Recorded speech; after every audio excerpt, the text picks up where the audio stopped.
Brought to you by Penguin.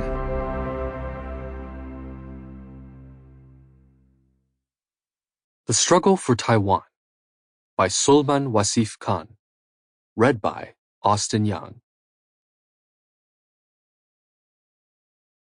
Introduction. In the spring and summer of 2022, a new trend swept American policymakers: visits to Taiwan. Strictly speaking, it was a once and possibly future policymaker who started it. News broke that Mike Pompeo, who had served as Trump's Secretary of State, would arrive in Taipei in March and meet with Taiwan's president, Tsai Ing-wen. The Biden administration suddenly announced that a team of former defense officials, headed by no less a figure than the former chairman of the Joint Chiefs of Staff, Mike Mullen, would be heading to Taiwan too. The delegation arrived just before Pompeo. Mullen, characteristically prudent, spoke of how his delegation, with its mix of Democrat and Republican officials, showcased the bipartisan nature of support for the United States' strong partnership with Taiwan. As statements of support for Taiwan went, this was quite significant, not least because of the figure delivering it, but it would pale in comparison to the Pompeo show 3 days later.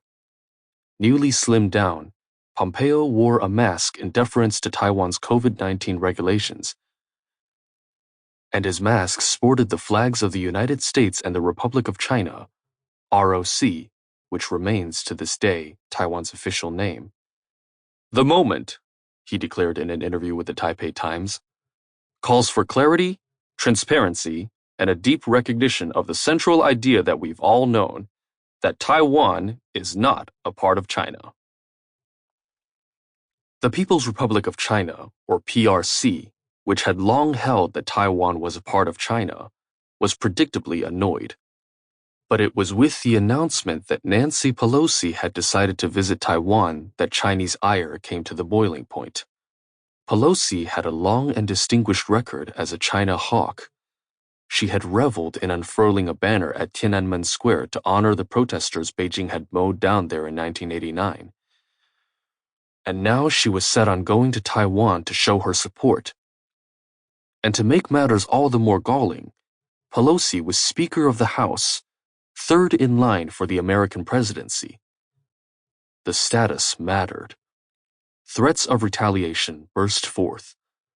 Xi Jinping, the editor of the nationalistic Chinese tabloid Global Times, called for Pelosi's plane to be shot down. This was unusual.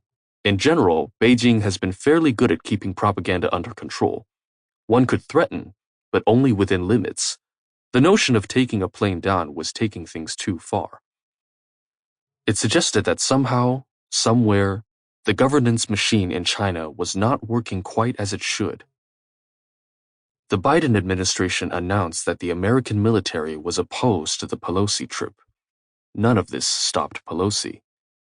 She landed in Taipei to rapturous applause and Taiwanese hailing her as the celestial mother of the western skies. One enterprising Taiwanese politician celebrated her arrival by treating citizens to democracy fried chicken. The PRC did what it always does when most annoyed with Taiwan.